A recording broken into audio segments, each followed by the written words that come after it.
नमस्कार दोस्तों, स्वागत है एक बार फिर से आज की बड़ी और ताजा खबरों में। बस आपसे निवेदन है, कृपया वीडियो को लाइक कर दें, चैनल को सब्सक्राइब कर लें और घंटी बटन भी दबा दें। ये पहली बड़ी खबर है, फिर से शुरू हुई राहुल गांधी की भारत जोड़ो यात्रा। महबूबा मुफ्ती ने मिलाए कदम से कदम, उमड़ा लोगों का हुजूम। ये आपको बता दें कि कांग्रेस के पूर्व अध्यक्ष राहुल गांधी ने जम्मू कश्मीर के पुलवामा जिले के अवंतीपोरा से शनिवार सुबह अपनी भारत जोड़ो यात्रा फिर से शुरू कर दी। एक दिन पहले पार्टी की ओर से सुरक्षा चूक का आरोप लगाने के बाद यात्रा को अनंतनाग जिले में अस्थायी रूप से रोक दिया गया था। कांग्रेस ने शुक्रवार को आरोप लगाया था कि केंद्र शासित प्रदेश जम्मू और कश्मीर में पुलिस की ओर से किए गए सुरक्षा इंतजाम पूरे तरीके से नाकाम रहे हैं। इन आरोपों पर जम्मू कश्मीर प्रशासन ने कहा कि जितने लोगों की उम्मीद थी उससे कहीं अधिक भीड़ जुटने की वजह से सुरक्षा संसाधनों पर दबाव बढ़ गया। ऐसा लगा कि राहुल गांधी की भारत जोड़ो यात्रा के लिए सुरक्षा के पर्याप्त इंतजाम नहीं किए गए। अवंतीपोरा में शनिवार को भारत जोड़ो यात्रा फिर से शुरू हो गई। भारत जोड़ो यात्रा के दौरान पीपुल्स डेमोक्रेटिक पार्टी की प्रमुख महबूबा मुफ्ती और उनकी बेटी इल्तिजा मुफ्ती भी राहुल गांधी के साथ कदम से कदम मिलाकर चलती नजर आई। महबूबा मुफ्ती की पार्टी के कार्यकर्ता भी बड़ी संख्या में यात्रा में शामिल हुए।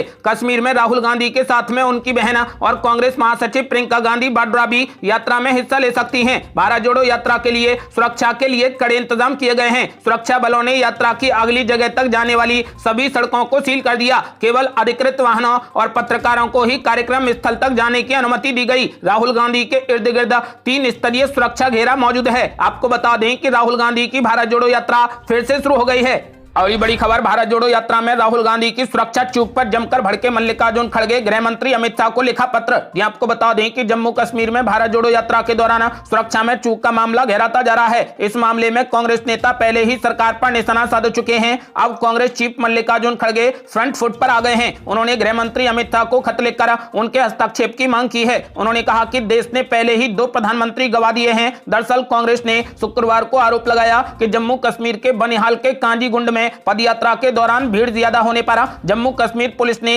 राहुल गांधी के आसपास सुरक्षा वापस ले ली थी, जिसके बाद कांग्रेसियों ने यात्रा रोकने का ऐलान किया और राहुल गांधी को कार में बैठाकर सुरक्षित पहुंचाया। कांग्रेस अध्यक्ष मल्लिकार्जुन खड़गे ने गृह मंत्री अमित शाह को पत्र लिखकर जम्मू कश्मीर में भारत जोड़ो यात्रा की पर्याप्त सुरक्षा सुनिश्चित करने में उनके हस्तक्षेप की मांग की है। और ये बड़ी खबर, जम्मू कश्मीर प्रशासन ने भारत जोड़ो यात्रा में सुरक्षा चूक के राहुल गांधी के दावे को कर दिया खारिज। ये आपको बता दें कि कांग्रेस की भारत जोड़ो यात्रा में सुरक्षा में चूक के दावों के बीच जम्मू कश्मीर प्रशासन ने कहा कि योजना से अधिक लोगों की भीड़ के कारण सुरक्षा संसाधनों पर दबाव हो सकता है, जिसके कारण यात्रा के दौरान सुरक्षा व्यवस्था की कमी का आभास हुआ है। आपको बता दें कि प्रशासन ने यह भी कहा कि भारत जोड़ो यात्रा के लिए हमारी तरफ से सभी सुरक्षा व्यवस्था की गई है, क्योंकि सरकार सुरक्षा चिंताओं के प्रति पूरे तरीके से सचेत है। तो वहीं इससे पहले कांग्रेस के पूर्व अध्यक्ष राहुल गांधी ने कहा कि जम्मू कश्मीर में भारत जोड़ो यात्रा के दौरान पुलिस का इंतजाम ध्वस्त हो गया, जिसके बाद अपने सुरक्षा कर्मियों की सलाह पर उन्होंने आज की यात्रा रद्द कर दी। उन्होंने यहां मीडिया से बातचीत में यह भी कहा था कि शनिवार और रविवार को इस पदयात्रा में व इससे जुड़े कार्यक्रम में ऐसा नहीं होना चाहिए। आपको बता दें कि मल्लिकार्जुन खड़गे ने भी गृह मंत्री अमित शाह को पत्र लिखा है। राहुल गांधी ने भी सुरक्षा चूक का मुद्दा उठाया, जिसके बाद सुरक्षा व्यवस्था के कड़े इंतजाम किए गए हैं। आपको बता दें कि भारत जोड़ो यात्रा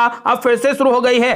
और बड़ी खबर, राजस्थान में पीएम मोदी ने विपक्ष पर बोला बड़ा हमला। बोले लाख कोशिशों के बाद भी नहीं तोड़ पाए देश। ये आपको बता दें कि प्रधानमंत्री नरेंद्र मोदी राजस्थान के भीलवाड़ा में भगवान देवनारायण की 1111वीं जयंती समारोह में शामिल हुए। पीएम मोदी ने यहां पर एक जनसभा को भी संबोधित किया। बीते 4 महीने में प्रधानमंत्री का ये तीसरा राजस्थान का दौरा है। पीएम नरेंद्र मोदी ने कहा कि यहाँ वो किसी प्रधानमंत्री की तरह नहीं, बल्कि एक भक्ति भाव से आम लोगों की तरह एक यात्री के रूप में आशीर्वाद लेने आए हैं। पीएम मोदी ने कहा कि वो समाज के प्रत्येक व्यक्ति के प्रयास की सराहना करते हैं। उन्होंने विपक्ष पर निशाना साधते हुए कहा कि भारत को सामाजिक और वैचारिक रूप से तोड़ने की खूब कोशिश की गई, लेकिन कोई भी सफल नहीं हुआ। भारत एक भूभाग नहीं है, बल्कि संभावना की अभिव्यक्ति है। भारत अटल, अजर और अमर है। ये हमारे देश की समाज की शक्ति है। पीएम मोदी ने कहा कि सरकार भी वंचितों को वरीयता का मंत्र लेकर चल रही है। यही कारण है कि आज मुफ्त राशन मिल रहा है, मुफ्त इलाज मिल रहा है। गरीब को घर, टॉयलेट और गैस सिलेंडर को लेकर चिंता रहती थी, उसको भी दूर कर दिया गया है। गरीबों के बैंक खाते खुल रहे हैं। बीते 8 से 9 साल से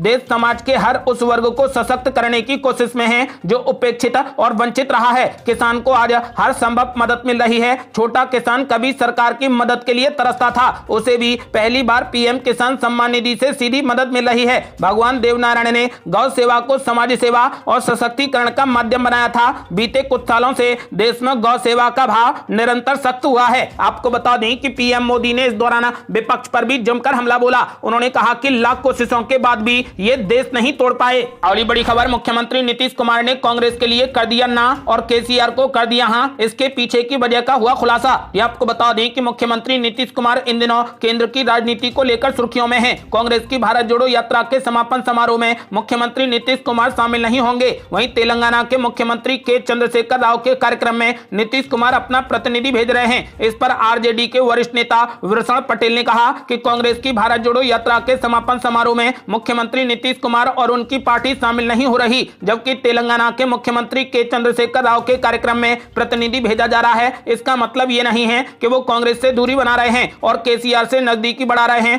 कांग्रेस देश में मुख्य विपक्षी दल है, उसके साथ में सभी विपक्षी दल के नेता एकजुट होंगे। उन्होंने कहा कि नीतीश कुमार बीजेपी के साथ में कभी नहीं जाएंगे। तो उधर बिहार बीजेपी के प्रवक्ता अरविंद सिंह ने बड़ा खुलासा किया है। उन्होंने कहा कि राहुल गांधी विपक्ष के प्रधानमंत्री उम्मीदवार बनना चाहते हैं। नीतीश कुमार और केसीआर की भी यही इच्छा है। नीतीश कुमार जानबूझकर कांग्रेस से दूरी बना रहे हैं। भारत जोड़ो यात्रा के समापन समारोह में इसलिए नहीं जा रहे हैं। जेडीयू और आरजेडी बिहार में कांग्रेस को कमजोर करके रखना चाहती है, क्योंकि कांग्रेस खड़ी हो गई तो इन लोगों की दुकान बंद हो जाएगी। कांग्रेस को अपने दुश्मनों को पहचानना चाहिए। कांग्रेस से नीतीश कुमार दूरी बना रहे हैं, इसका मतलब ये नहीं है कि वो बीजेपी के साथ आएंगे। पलटी मार लोगों के लिए बीजेपी में कोई भी जगह नहीं है। उन्होंने कहा कि नीतीश कुमार को बीजेपी अब कभी भी सामने नहीं आने देगी।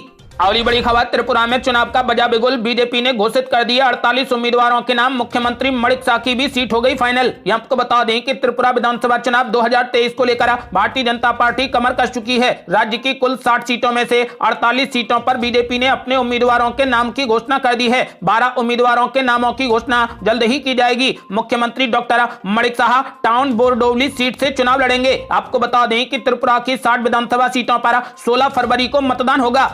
अगली बड़ी खबर, त्रिपुरा विधानसभा चुनाव के लिए कांग्रेस पार्टी ने भी फूंक दिया बिगुल। 17 सीटों पर उम्मीदवारों की कर दी घोषणा। स्टार प्रचारकों की सूची भी कर दी जारी। ये आपको बता दें कि कांग्रेस पार्टी ने आगामी त्रिपुरा विधानसभा चुनाव 2023 के लिए 17 उम्मीदवारों की सूची की घोषणा कर दी है। सुदीप रॉय बर्मन अगरतला से चुनाव लड़ेंगे, तो वहीं टाउन बारदोवली सीट से मुख्यमंत्री मणिक शाह के सामने आशीष कुमार शाह को ही उम्मीदवार बनाया गया है। दोनों के बीच में कड़ी टक्कर होने की संभावना है। बता दें कि त्रिपुरा में 60 विधानसभा सीटों पर 16 फरवरी को मतदान होने जा रहा है और यहां पर 2 मार्च को नतीजे आएंगे। इसके अलावा त्रिपुरा विधानसभा चुनाव में कांग्रेस पार्टी ने स्टार प्रचारकों की सूची भी जारी कर दी है। इस सूची में पार्टी अध्यक्ष मल्लिकार्जुन खड़गे, पार्टी सांसद राहुल गांधी, अधीर रंजन चौधरी, प्रियंका गांधी वाड्रा, छत्तीसगढ़ के मुख्यमंत्री भूपेश बघेल, हिमाचल प्रदेश के मुख्यमंत्री सुखविंदर सिंह सुक्खू, राजस्थान के मुख्यमंत्री अशोक गहलोत और सचिन पायलट जैसे अन्य नेता शामिल हैं। अगली बड़ी खबर, क्या शून्य पर आउट होंगे सचिन पायलट? क्लीन बोल्ड करने के लिए अशोक गहलोत ने बनाई बड़ी रणनीति। ये आपको बता दें कि राजस्थान में जैसे जैसे विधानसभा चुनाव नजदीक आ रहे हैं, वैसे ही कांग्रेस और बीजेपी के नेता मैदान में उतरकर खुलकर बयानबाजी करने लगे हैं। मुख्यमंत्री की गद्दी पर कौन बैठेगा, इसे लेकर राजस्थान कांग्रेस में गुटबाजी भी साफ तौर पर देखी जा रही है। बीते दिनों पूर्व उप मुख्यमंत्री सचिन पायलट ने खुलकर पेपर लीक को लेकर अपनी ही सरकार पर हमला बोला, तो मुख्यमंत्री अशोक गहलोत ने 100 सुनार की एक लोहार की कहावत को सच साबित करते हुए सचिन पायलट व पायलट गुट के समर्थक नेताओं पर जोरदार हमला बोला, जिससे सचिन पायलट गुट के दावों की पूरे तरीके से हवा निकल गई। सियासी दांवपेच खुलकर सामने आने लगे हैं। मुख्यमंत्री अशोक गहलोत 2023 में फ्रंट फुट पर खेलने के मूड में नजर आ रहे हैं। ऐसा लग रहा है कि वे सचिन पायलट को क्लीन बोल्ड कर देंगे या एक भी रन नहीं बनाने देंगे। अगली बड़ी खबर, साधु संतों पर स्वामी प्रसाद मौर्य ने फिर से बोला जबरदस्त हमला, बोले सिर नाक कान काटने पर हो गए उतारू। ये आपको बता दें कि श्री रामचरितमानस पर अभद्र टिप्पणी को लेकर हो रहा बवाल अभी भी शांत नहीं हुआ था कि समाजवादी पार्टी के नेता स्वामी प्रसाद मौर्य ने एक बार फिर संतों और महंतों पर कड़ी टिप्पणी की है। उन्होंने कहा कि इन लोगों का असली चेहरा अब बाहर आने लगा है, सिर नाक कान काटने पर उतर आए हैं। उनका कहना है कि उन्होंने सिर्फ महिलाओं, आदिवासियों, दलितों और पिछड़ों के सम्मान की बात की। दरअसल उन्होंने एक ट्वीट किया जिसमें उन्होंने लिखा कि देश की महिलाओं, आदिवासियों, दलितों एवं पिछड़ों के सम्मान की बात क्या कर दी, मानो भूचाल सा आ गया। एक एक करके संतों, महंतों, धर्माचार्यों का असली चेहरा बाहर आने लगा है, सिर नाक कान काटने पर उतर आए हैं। कहावत सही है कि मुंह में राम बगल में छुरी, धर्म की चादर में छिपे भेड़ियों से बनाओ दूरी। वहीं बीजेपी नेता भूपेंद्र सिंह चौधरी ने अब सपा प्रमुख अखिलेश यादव से इस मामले पर सफाई मांगी है। उन्होंने कहा कि उन्होंने फिर से विवादित टिप्पणी करते हुए हिंदू धर्म के संतों, धर्माचार्यों की तुलना आतंकवादी, महाशैतान और जल्लाद तक से कर डाली है। अखिलेश यादव इस प्रकरण पर अपना और अपनी पार्टी का मत जनता के समक्ष स्पष्ट करें या फिर उनकी चुप्पी को स्वामी प्रसाद मौर्य के बयान का समर्थन माना जाएगा।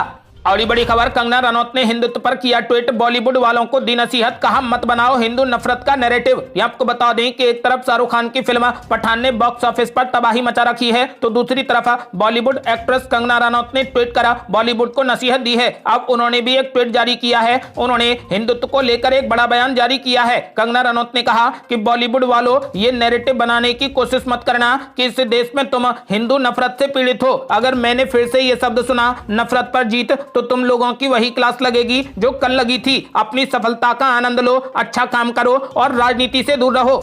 और ये बड़ी खबर, मशहूर कथावाचक जया किशोरी पर खुलकर बोले बागेश्वर धाम के धीरेन्द्र शास्त्री, शादी पर भी रखी बात। ये आपको बता दें कि मध्य प्रदेश के छतरपुर स्थित बागेश्वर धाम के पीठाधीश्वर धीरेन्द्र शास्त्री इन दिनों चर्चा में बने हुए हैं। उन पर अंधविश्वास से लेकर जादू टोने तक के आरोप लग रहे हैं। हालांकि उन्होंने इन आरोपों को खारिज करते हुए दावा किया है कि उन पर भगवान का आशीर्वाद है। लगातार सुर्खियों में बने रहने की वजह से लोग पंडित धीरेन्द्र शास्त्री के बारे में जानना चाहते हैं। लोग उनकी शादी के बारे में भी जानना चाहते हैं। सोशल मीडिया पर मशहूर कथावाचक जया किशोरी और पंडित धीरेन्द्र शास्त्री का नाम जोड़ा जा रहा है। दोनों की भविष्य में शादी को लेकर अफवाहें सोशल मीडिया में तैर रही हैं। इन सभी अफवाहों को पंडित धीरेन्द्र शास्त्री ने खारिज कर दिया है। उन्होंने जया किशोरी के साथ में नाम जोड़े जाने पर विस्तार से अपनी बात रखी है। एक इंटरव्यू में बागेश्वर धाम के पीठाधीश्वर धीरेन्द्र शास्त्री ने कहा कि किसी से उनका नाम नहीं जोड़ा जाना चाहिए। जया किशोरी को उन्होंने अपनी बहन बताया और कहा कि दोनों की कभी भी बातचीत नहीं हुई है। उनसे जब पूछा गया कि क्या कभी कथा में दोनों जया किशोरी और धीरेन्द्र शास्त्री एक साथ आए हैं, इस पर बागेश्वर धाम के पीठाधीश्वर ने जवाब दिया कि हम लोग कभी नहीं मिले,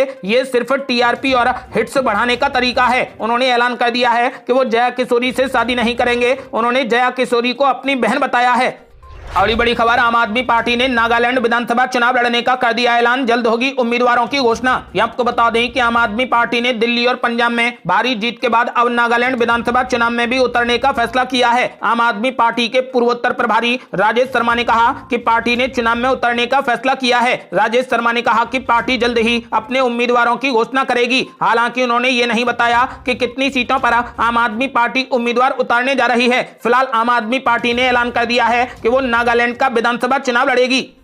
और ये बड़ी खबर, आखिर लोकसभा चुनाव में क्या है बीजेपी के लिए बड़ा खतरा, सर्वे में हुआ बड़ा खुलासा। ये आपको बता दें कि देश में अगले साल लोकसभा के चुनाव होने हैं। केंद्र में जहां बीजेपी नीत एनडीए सरकार पिछले 9 सालों से सत्ता में है, तो वहीं राहुल गांधी भारत जोड़ो यात्रा निकाल रहे हैं। ऐसे में देश का मूड जानने के लिए समाचार एजेंसी इंडिया टुडे ने सी वोटर के साथ में मिलकर बड़ा सर्वे किया है। इंडिया टुडे सी वोटर के सर्वे में ये पता लगाने की कोशिश की गई है कि 2024 के लोकसभा चुनाव में ऐसे कौन से मुद्दे हैं जो बीजेपी के विजय रथ को रोक सकते हैं। लोगों से पूछे गए सवाल के जवाब में पता चला कि देश में बढ़ती महंगाई और युवाओं के लिए बेरोजगारी यानी रोजगार की अनुपलब्धता दो ऐसे मुद्दे होंगे जो बीजेपी के विजय रथ को रोकने में कामयाब होंगे। आपको बता दें कि सर्वे में पाया गया है कि अगर आज लोकसभा चुनाव होते हैं तो भारतीय जनता पार्टी को 284 सीटें मिलने का अनुमान है। अब सवाल ये उठता है कि आखिर कांग्रेस का जीतना क्यों मुश्किल होता जा रहा है। इस बार कांग्रेस को किन खतरों का सामना करना पड़ेगा। आपको बता दें कि सर्वे में पाया गया है कि अगर आज चुनाव होते हैं तो कांग्रेस को 191 सीटें जीतने का अनुमान है।